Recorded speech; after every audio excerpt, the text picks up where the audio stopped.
الرحيم ومن يعظم شعائر الله فإنها من تقوى القلوب صدق الله العظيم. அல்ஹம்துலில்லாஹ். அல்லாஹ் தஆலா நம்மை அஷ்ரஃபுல் மக்லூகாத் என்று சொல்லப்படும் மனித படைப்புகளை படைத்து, அது மட்டுமல்லாமல் பெருமானார் ஸல்லல்லாஹு அலைஹி வஸல்லம் அவர்களுடைய உம்மத்திலே உள்ள மக்களாக நம்மை எல்லாம் ஆக்கி வைத்திருக்கின்றான். அல்ஹம்துலில்லாஹ். மேலும் அல்லாஹ் தஆலா பரக்கத் பொருந்திய ரஜப் மாதத்தை கடந்து மேலும் ஷாபான் மாதத்தின் 3வது பத்தில் நம்மை ஹயாத்தாக ஆக்கி வைத்து இன்னும் ரமலானை அடைய வைப்பதற்கும் அல்லாஹ் தௌஃபீக் செய்வான் இன்ஷா அல்லாஹ். ஆமீன். அல்லாஹ் தஆலா நம்மை படைத்தான். படைத்ததின் நோக்கம் என்ன? வெறுமனே வாழ்ந்துவிட்டு மரணித்துவிட்டு செல்வதா என்று கேட்டால் அது மிருகங்களும் செய்கின்றது. காரணம், அதாவது ஒரு நபரிடம் கேட்கப்பட்டது, மனிதன் எதற்காக வேண்டி படைக்கப்பட்டான் என்பதாக கேட்கப்படும் பொழுது அவன் சொன்னான், அந்த பையன் சொன்னான், அவனுக்கு விளங்குனது சொன்னான். அதாவது உலகத்தில் வளர்ந்திருக்கக்கூடிய அந்த புற்பூண்டுகள், உலகத்தில் வளர்ந்து வரக்கூடிய செடி கொடிகள், இவைகளையெல்லாம் தின்று தீர்த்து கழிப்பதற்கு மிருகங்கள் போதவில்லை, மிருகங்களால் வயிற்றை நிரப்ப முடியவில்லை. எனவே மிச்சமில்லாமல் தின்று பிடிப்பதற்காக வேண்டி மனிதனை அல்லாஹ் படைத்தான் என்று அவன் பதில் சொன்னான். அப்போ அந்த மனுஷனுடைய பார்வையில என்ன விளங்கியிருக்கு? அவனுக்கு விலங்கினங்களைப் போலவே சாப்பிடுவது, தூங்குவது, குடிப்பது போன்ற விஷயங்கள் தான் அவனுக்கும் அவனுடைய டெய்லி ரொட்டீனாக இருந்துட்டு. அப்போ நாம் யோசிச்சு பார்க்கணும், மிருகங்கள் வேறு, நாமும் அந்த மிருகணத்தில் இருந்தாலும் கூட மிருகத்தை விட்டும் நாம் சற்று அப்பாற்பட்டு இருக்கிறோம். ஏனென்று சொன்னால் அல்லாஹ் தஆலா 3 வகையான படைப்பினங்களை படைத்திருக்கிறார். 3 வகையான படைப்பினங்கள். ஒன்று மலக்குமார்கள், 2வது விலங்கினங்கள், 2க்கும் மத்தியிலே உள்ளவர்கள் தான் ஜின்னாத்துகளும் மனிதர்களும். ஏன்னு சொன்னா மலக்குமார்கள்ட்ட இருக்கக்கூடிய தன்மை என்னன்னு சொன்னா கூவத்தை மலக்கியத் என்பதாக சொல்லுவாங்க. அதுக்கு பேர், அதாவது நற்காரியங்கள் மட்டுமே செய்ய தூண்டக்கூடிய ஒரு தன்மை. அவங்க கிட்ட அவங்க நினைச்சாலும் பாவம் நினைக்க மாட்டாங்க, பாவம் வெளியாகாது அவங்க கிட்ட. கூவத்தை மலக்கியத் என்பதாக சொல்லுவாங்க. அரபியில் சொல்லும் பொழுது அதுக்கு அல்லாஹ்வுடைய மலக்கி கூவத், மலக்கி தன்மை என்பதாக சொல்லுவாங்க. 2வது மிருகங்களிடம் உள்ள தன்மை என்று சொன்னால் அதற்கு கூவத்தை பஹீமியத் என்பதாக சொல்லுவாங்க. விலங்குகளுக்கே உள்ள தன்மை, விலங்குடைய அந்த தன்மை. அதுல இபாதத் செய்கிற அந்த தன்மை இருக்காது. நஃப்ஸ் சம்பந்தப்பட்ட தூங்குதல், ஜிமா செய்தல், சாப்பிடுதல், இது போன்ற இந்த உலக ஆசாபாசங்கள் விஷயத்தில் சூழ்ந்திருக்கக்கூடிய அந்த விஷயம் எதிலிருந்து வெளியாகுதுன்னு சொன்னால் இந்த தன்மையிலிருந்து மிருகத்துவம் இருக்காது, அந்த மிருகத்துவத்திலிருந்து வெளியாகின்றது. ஆனால் மனிதனை இன்னும் ஜின்னாத்துகளை அல்லாஹ் படைக்கும் பொழுது 2க்கும் மத்தியிலே வைத்து படைத்துள்ளான். நாம் ஒரு பக்கம் பார்த்தா மலக்குமார்கள் தொழுவது போல தொழுகின்றோம், எல்லா இபாதத்துகளும் செய்கின்றோம். இன்னொரு பக்கம் பார்த்தா மிருகங்களை போல சாப்பிடுகின்றோம், குடிக்கின்றோம், எல்லா வேலைகளும் செய்கின்றோம். அல்லாஹ் தஆலா நமக்கு 2 வகையான தன்மைகளையும் ஒன்றிணைத்து படைத்துள்ளார். இந்த 2 வகையான தன்மையை ஒன்றிணைத்து படைத்திருப்பதன் காரணமாகத்தான் அல்லாஹ் தஆலா நமக்கு, அதாவது ஹிசாப் கேட்டு மறுமை நாளில் சொர்க்கத்துக்கு போகிறது, நரகத்துக்கு போகிறது எல்லாம் காரணம் தான். ஏன்னா எப்போ ஒரு விஷயத்துக்கு மத்தியில் இணையாமல் தனியாக ஒன்று மட்டும் இருக்குதோ அதில் அல்லாஹ் தேடுறது நியாயம் இல்லை. மலக்குமார்கள் போய் நல்ல அல்லாஹ் தேடணும் தேவையில்லை, தேடாட்டி அல்லாஹ் அவங்க செய்ய போகிறாங்க. அதே மாதிரி மிருகங்கள்கிட்ட போய் நீ சாப்பிடணும், நீ குடிக்கணும்னு அல்லாஹ் தேட தேவையில்லை, அது அதான் செய்ய போகுது, அதோடைய தன்மையே அதுதான். ஆனால் அல்லாஹ் தஆலா மனிதனிடம் இபாதத் செய் என்பதாக சொல்லலாம். ஏன் தனியாக அவனுக்கு மட்டும் கிதாப் செய்யறான்னு சொன்னா, அதாவது கூவத்தை பஹீமியத் என்று சொல்லப்படும் மிருகத்துவம் அவனில் இருக்குது. நீ சதா அதில் மட்டும் படைக்கப்படல, அது மட்டமான தன்மை. அது ஒரு பக்கம் இருந்தாலும் கூட அதை விட்டு ஒதுங்கி நீ மலக்கீக்குவது அடிப்படையில் மலக்குமார்கள் எந்த அமலை செய்கிறார்களோ அதே அமலை நீயும் செய்ய என்பதாக சொல்றாங்க. இதனால்தான் இமாம் அபூ ஹனீஃபா ரஹ்மத்துல்லாஹி அலைஹி அவங்க ஃபிக்ஹுல் அக்பர் என்ற கிதாப், அந்த கிதாபில் அவங்க சொல்லும் பொழுது சொல்லுவாங்க, ஒரு மனுஷன் காட்டில் இருக்கிறான், யாரும் அவனுக்கு கம்யூனிகேஷன் யாருமே இல்லை, பேசுறதுக்கு செய்தி சொல்றதுக்கு உலக நிலவரம் பற்றி பேசுறதுக்கு யாருமே அவன்கிட்ட இல்லை, தன்னந்தனியாக வாழ்ந்துட்டு இருக்கிறான், உலகம் தெரியாதவன்.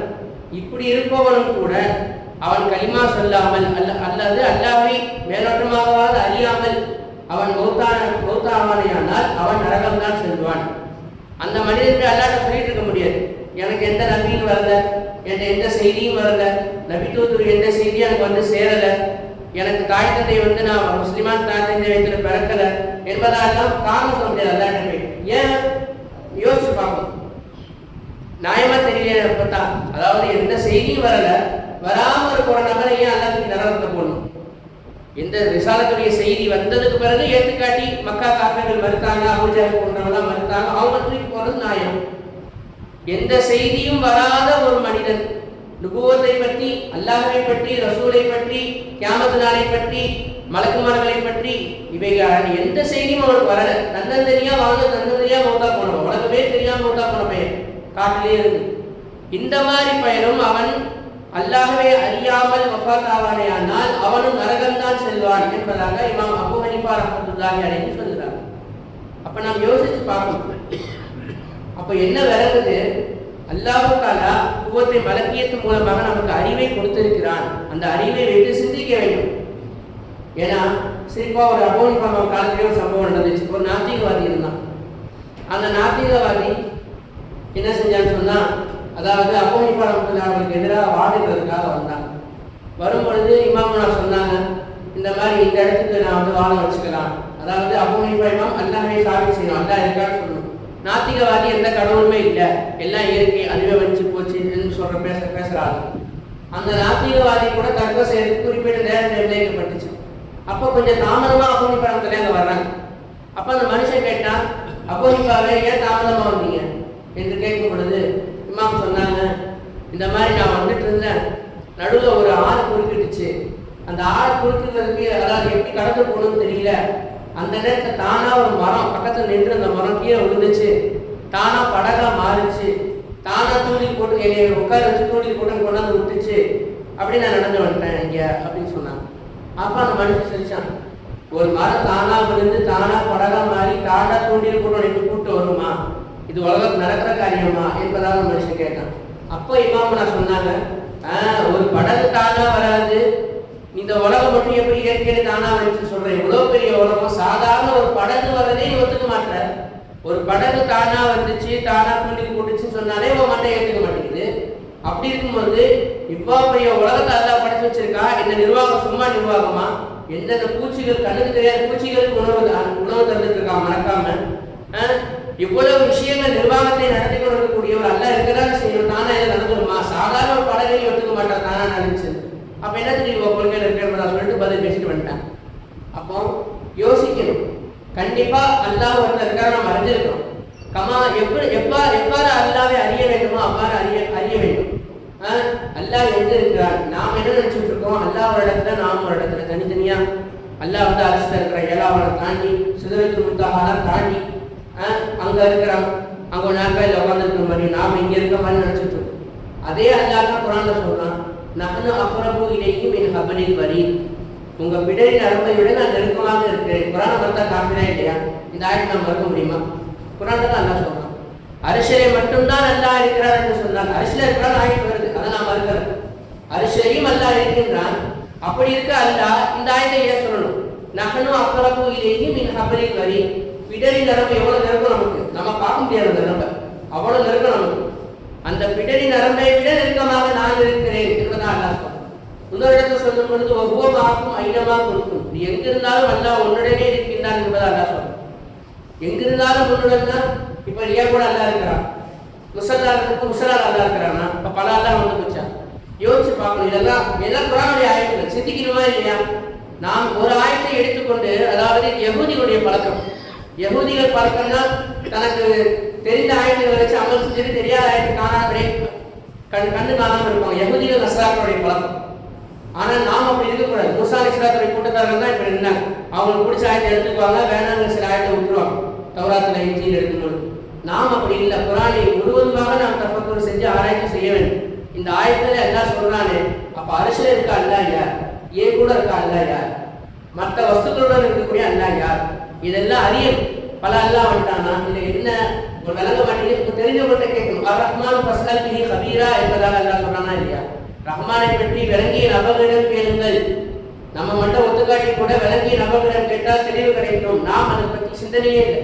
வியாபாரத்தின் பக்கம் சிந்தனை போகுது, விவசாயத்தின் பக்கம் சிந்தனை போகுது, தொழில் பக்கம் சிந்தனை போகுது. எவ்வளவு விஷயங்கள் சிந்திக்கிறோம், போகிறோம், வரோம். இதை சிந்திக்க நமக்கு நேரம் இல்லை. குர்ஆன்ல உள்ள ஒரு ஆயம், ஒரு நாளைக்கு ஒரு ஆயம் எடுத்து சிந்தித்தோமா என்று கேட்டால் கிடையாது. அந்த அடிப்படையில் நாம் யோசித்து பார்க்கும் பொழுது அல்லாஹ் தஆலா வெளிப்படையாக நம்மை தொழுகை நிறைவேற்றக்கூட மக்களாக முஸ்லீம்களாக ஆக்கிவிட்டார். இப்போ நாம் தொழுகைக்கு வந்திருக்கிறோம், ஜும்மா தொழுகைக்கு வந்திருக்கோம். இந்த இடத்துல அல்லாஹ் சொல்லும் பொழுது தொழுகை எதுக்காக தொழுகிறோம்? வெறுமனே அவன் சைத்தான் செஞ்ச மாதிரி அமல் செஞ்சுட்டு போனால், சைத்தான் எத்தனை வருஷம் அமல் செஞ்சான்? அவன் செய்யாத அமலே இல்லை. அவனை மிஞ்சி நம்ம செஞ்சிட முடியுமா?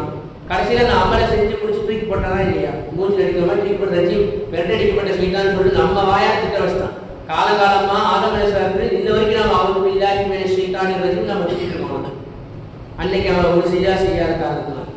அப்போ அந்த விளக்கம் இல்லை, அவன்கிட்ட அந்த மாரிஃபா அல்லாஹ்வுடைய விளக்கம் இல்லாதனால தான் எந்த இபாதத்து நிறைவேற்றப்படாது. 6000 வருஷம் செய்ய எந்த குட்டிக்காரனை போடு, எந்த இபாதத்தை ஏற்றுக்கொள்ளப்படாது. அல்லாஹ் முன்னால் அல்லாஹ்வை அறிந்து 2 ரக்காத் தொழுதாக்கும். அல்லாஹ்வை ஒழுங்காக அறியாமல் என்னதான் குட்டிக்காரனை போட்டாலும் அந்த இபாதத்தை அல்லாஹ் தூக்கி இருக்கு. ஒரு நிமிஷம் ஆகாது. அல்லாஹ்வை அறிந்து 2 ரக்காத் தொழுதா 1000 ரக்காத் சமமாக்கிடுவாங்க. அப்போ அல்லாஹ்வை நம்ம அறியணும். ஏன் தொழுகிறோம்? நமக்கு நாம கேள்வி கேட்கணும். ஏன் நம்ம தொழுகணும்? ஏன் நம்ம தொழுகணும்? எதுக்கு இந்த நிலை? அந்த தொழுகையில் ஏன் அல்லாஹ் தக்பீர்ங்கிற நிலையை வச்சிருக்கான், ருக்குங்கிற நிலையை வச்சிருக்கான், சஜிதாங்கிற நிலையை வச்சிருக்கான்? இந்த மாதிரி ஒரு மஸ்ஜிது ஏன் அல்லாஹ் ஒரு இடத்தை, ஏன்னா அல்லாஹ் ஹதீஸ்ல வந்தா இல்லையா, உங்களுக்கு பூமி ஃபுல்லாவே மஸ்ஜிதாக்கப்பட்டுச்சுன்னு ரசூலா சொல்றான். எனது உம்மத்துக்கு இருக்க சிறப்பு என்னவென்று சொன்னால், எங்கு தொழுதாலும் தொழுவப்படும். முந்தைய உம்மத்தில் அந்த சிறப்பு இல்லை. மூசா அலைஹிஸ்ஸலாம் காலத்துல, ஈசா அலைஹிஸ்ஸலாம் காலத்துல எல்லா இடத்தையும் தொழுதாலும் தொழுவக்கூடாது. குறிப்பிட்ட ஒரு இடம் இருக்கும், அங்கதான் தொழுகணும் அவங்கெல்லாம். ஆனா நமக்கு அப்படி இல்லை. பூமியில எல்லா இடத்துலையும் மஸ்ஜிதாக அல்லாஹ் ஆக்கிட்டான். பூமியில மண்ணை ஃபுல்லா தயவு செய்யறதுக்கு சுத்தமான வசுவா அல்லாஹ் ஆக்கிட்டான். நமக்கு நம்ம உலகத்துக்கான சிறப்பு. அப்படி இருக்கும் பொழுது எங்க வேண்டுமானாலும் தொழுகலாம் என்று இருக்கும் பொழுது நமக்கு நாமே ஒரு பள்ளியை கட்டி இவ்வாறு தொழுவதின் காரணம் என்ன யோசிச்சு பார்க்கணும். நமக்கு நாமே பள்ளியை கட்டி தொழுகின்றோம். அதுக்கெல்லாம் காரணம் அல்லாஹ் தஆலா குர்ஆன்ல ஒரு ஆயத் சொல்றான், வமை யுஅத்திம் ஷஆயிர் அல்லாஹி ஃபஇன்னஹா மின் தக்வல் குலூப். யார் அல்லாஹ்வுடைய ஷஆயிர் என்று சொன்னால், அதாவது அல்லாஹ்வுடைய அத்தாட்சிகள் என்பதாக குர்ஆன்ல எழுதுவாங்க. தர்ஜுமா எழுதும் பொழுது அல்லாஹ்வுடைய அத்தாட்சிகள், அல்லாஹ்வுடைய அத்தாட்சிகள் என்பதாக இதை சொல்லுவோம். பள்ளிவாசல்கள், தர்காக்கள், இது போன்ற விஷயங்கள் அல்லாஹ்வுடைய அத்தாட்சிகள் என்பதாக சொல்லுவாங்க. அப்ப அல்லாஹ்வுடைய அத்தாட்சிகளை யார் மதிக்கின்றார்களோ, யார் கண்ணியப்படுத்துகின்றார்களோ, அது கல்புக்கான தக்குவா என்பதாக சொல்றாங்க. கல்புக்கான தக்குவானா என்ன யோசிச்சு பார்க்கணும். அப்போ இவ்வளவு விஷயங்கள் நாம் இந்த பள்ளியை அலங்கரிக்கிறோம் என்று சொன்னால், உதாரணமாக இப்ப கூட வெளியே வரும் பொழுது மினராக்கள் அறிக்கை வைக்கப்பட்டிருக்கு கட்டுவதற்காக வேண்டி. மினராக்கள் ஏன் வைக்கணும்? அதே மாதிரி யோசிக்கணும். வீட்டை நாம் கட்டுகிறோம், இன்னும் ஹதீஸ் ஷரீஃப்ல வரும் பொழுது இவ்வாறு சொல்கிறார்கள், அதாவது நம்முடைய வீட்டு செவரு பள்ளியை விட உயரக்கூடாது, அது பள்ளிவாசலுக்கு இருக்கு என்பதாக சொல்றாங்க. பள்ளியை கேவலப்படுத்தியதுக்கு சமம் என்பதாக சொல்றாங்க. ஹதீசுகள் ஷரஹ்ல எழுதும் பொழுது எழுதுறாங்க, ஹதீஸ் அதாவது பள்ளியுடைய மனராக்கள் அந்த பள்ளியை விட நமது வீடு உயர்ந்திருக்குமே, ஆனால் அந்த வீட்டில இருந்து பரக்கத்து இல்லாமல் இருக்கும். பள்ளியை விட உயர்த்தியா கட்டிவிட்டதால் பள்ளி தாழ்ந்த மாதிரி தெரியுதா இல்லையா? பள்ளி எப்படிப்பட்ட இடம்? வீட்டுல எல்லா விஷயங்களும் ஜாய் சேவப்போ எல்லாமே நடப்பாங்க. ஆனா பள்ளியில அப்படி இருக்காது. பள்ளிங்கிறது அல்லாஹ்வுடைய ஞாபகத்துக்காக கட்டப்படும். அப்படிப்பட்ட ஞாபகத்துக்காக கட்டப்பட்ட ஒரு மஸ்ஜிதை நீ கீழாக்கி உன்னுடைய வீட்டை நீ மேலாக்கினே என்று சொன்னால் அது பள்ளியை அவமதித்ததாக ஆகும் என்பதாக ஹதீஸில் எழுதுகிறாங்க. ஹதீஸு கீழே வழக்கம் சொல்ல முடியும். அப்போ நாம் யோசிக்க வேண்டும், பள்ளி மனரா வைப்பதற்கு காரணம் அதுதான். பள்ளியை எல்லாத்தையும் விட உயர்வாக காட்டும். நாம் அல்லாஹ்வை இது என்னுடைய அடையாளம், முஸ்லீமுடைய அடையாளம் என்பதை உயர்த்தி காட்டுவதற்காக மனராக்கள் போன்ற விஷயங்கள் எல்லாம். இப்போ மனரா வைக்கணும், எந்த நியத்தில் வைக்கிறது? இப்போ நாம் அல்லாஹ்வாசிகள் மனரா வைக்கும் பொழுது எதற்காக வேண்டி மனரா வைக்க வேண்டும் நமக்கு நாமே கேள்வி கேட்போம். கேள்வி கேட்டால் அதுக்கான விடை ஏதாவது கிடைக்கும், தெரிஞ்சவங்க கேட்கும். உதாரணத்துக்கு அல்லாஹ் சொல்றான், தன்னை பற்றி சொல்லும்போது நம்ம வாய்ப்பை சொல்லணும், அல்லாஹு தஆலா, அல்லாஹு தஆலா. தஆலானா என்ன? தஆலானா உயர்ந்தவன். அதுக்கு அக்பர்னாலும் மிகப்பெரியவன். யாரை விட இப்போ நான் இங்கே இருக்கிறேன், என்னோட ஹைட்டாக வந்தா இந்த மாதிரி அல்ல என்னோட பெரியவனா? அல்லாஹ் நான் விட்டா அல்லாஹ் கொஞ்சம் ரெட்டையானவனா? யோசிச்சு பார்க்கணும். அல்லாஹ் பெரியவனா எதை விட பெரியவன்? அல்லாஹ்வுக்கு ஆளா பெரியவனா எதை விட பெரியவன்? அல்ல யோசிச்சு பார்க்கணும். அப்போ இதுக்கெல்லாம் நாம் விடை தேட வேண்டும் என்று சொன்னால் தெரிந்த நபர்களிடம் ஷேக்மார்களிடம் கையை கொடுத்தால்தான் நமக்கு விளங்கும். அவர்களிடம் சொல்லி நாம் இருக்க என்ன விளக்கம் என்பதாக ஒரு நாளைக்கு ஒரு ஆயத்தை சிந்திக்க வேண்டும். அந்த அடிப்படையில் நாம் எந்த அமல் செய்தாலும் சரி நியத்தை சரி செய்யணும். நியத்தை சரி செய்தால்தான் நாம் அதாவது நம்முடைய அமல்கள் அல்லாஹ்விடத்தில் மக்பூலாக்கப்படும். நியத்தே இல்லாமல் வெறுமனே சும்மா இல்லாமல் வேஸ்ட் அங்கீகாரமே இருக்காது. இன்னமல் அமல் பின்னியாத் என்பதாக ஹதீஸ்கள்ல இது நமக்குலாம் அதிகமாக அறியப்பட்ட ஹதீஸ். அந்த ஹதீஸ் சொல்லும் பொழுது அப்போ இந்த மனரா வைக்கிறது அமலா இல்லையா? தொழுகை மட்டும் தான் அமலா? இப்போ மனரா வைக்க போறோம்னு ஒரு அமல் இது ஒரு அமல். இந்த அமல் என்ன நியத் நம்ம? அப்போ இந்த ஆயத் யாருலா வமையாதின் ஷஹாயிரல்லாஹி ஃபஇன்னஹா மின் மேலோட்டமா வமையாதின் ஷஹாயிரல்லாஹி ஃபஇன்னஹா மின் தக்வல் குலூப்னு சொல்றாங்க.